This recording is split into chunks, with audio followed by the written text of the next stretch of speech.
Hi friends, welcome to our channel Feel Free to Cook. இன்னைக்கு நம்ம சேனல்ல ஒரு ஹெல்தியான ரெசிபி தான் பார்க்க போறோம். ராகி லட்டு எப்படி பண்றதுன்றதை பார்க்கலாம். 5 டேட்ஸ் எடுத்து வச்சிருக்கேன். 6 முந்திரி பருப்பு இந்த மாதிரி உடைச்சி வச்சிருக்கேன். இதை சுடு தண்ணில ஊற வச்சுக்கலாம். தண்ணி சுட வச்சு எடுத்து வச்சிருக்கேன்.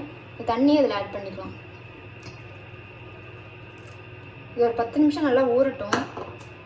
இந்த கப்பில் 1 கப் கேழ்வரகு மாவு எடுத்து வச்சிருக்கேன். இதை ஃபஸ்ட்டு வறுத்து எடுத்துக்கலாம். இப்போ ஒரு பேனை ஹீட் பண்ணிட்டேன். கேழ்வரகு இதில் ஆட் பண்ணிக்கலாம். மீடியம் ஹீட்டில் வச்சுக்கோங்க. இது ஒரு 2 நிமிஷத்துக்கு நல்லா வறுத்துக்கலாம்.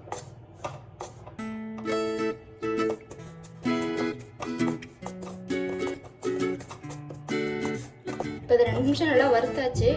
இது அப்படியே ஆறட்டும். கேஸ் ஆஃப் பண்ணிக்கலாம். ஒரு 5 மினிட்ஸ் நல்லா ஆறட்டும். அதுக்கப்புறமா அதை அரைச்சி எடுத்துக்கலாம். இப்போது 10 நிமிஷம் ஆகிடுச்சு. நல்லா ஊறிடுச்சு.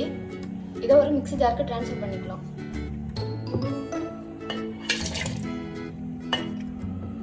இதோடவே எந்த கப்பில் ராகி மாவு எடுத்தோமோ அந்த கப்பில் 1/2 கப் வேர்க்கடலை அதையும் இதோடவே ஆட் பண்ணிக்கலாம்.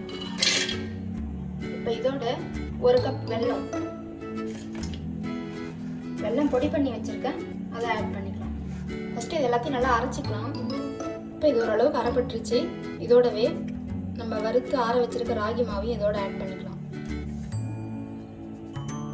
இப்போ இதை அரைச்சி எடுத்துக்கலாம். நல்லா அரைச்சி ஒரு மிக்சிங் பவுலுக்கு ட்ரான்ஸ்ஃபர் பண்ணிட்டேன். இப்போ இதை உருண்டை பண்ணிக்கலாம்.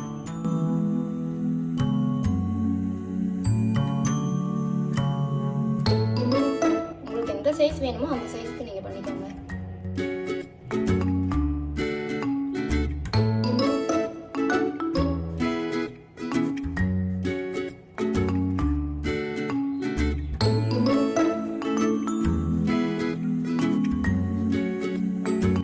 தனியாக கீழே நட்ஸு கூட ஃப்ரை பண்ணி இதில் ஆட் பண்ணிக்கலாம்.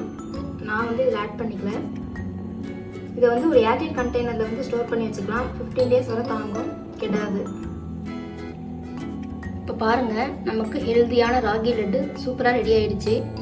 இதில் போட்டிருக்க இன்க்ரீடியன்ட்ஸ் எல்லாமே நமக்கு ரொம்ப ஹெல்தி. இது நீங்கள் குழந்தைங்களுக்கு ஸ்நாக்காக கொடுக்கலாம். எல்லாருமே இதை டெய்லி ஒன்று சாப்பிட்றது ரொம்ப நல்லது. கண்டிப்பாக நீங்களும் செஞ்சு பார்த்து உங்களோட கமெண்ட்ஸை ஷேர் பண்ணுங்கள். இந்த வீடியோ உங்களுக்கு பிடிச்சிருந்தா எங்கள் சேனலுக்கு மறக்காமல் லைக், ஷேர் அண்ட் சப்ஸ்கிரைப் பண்ணுங்கள். தேங்க்யூ.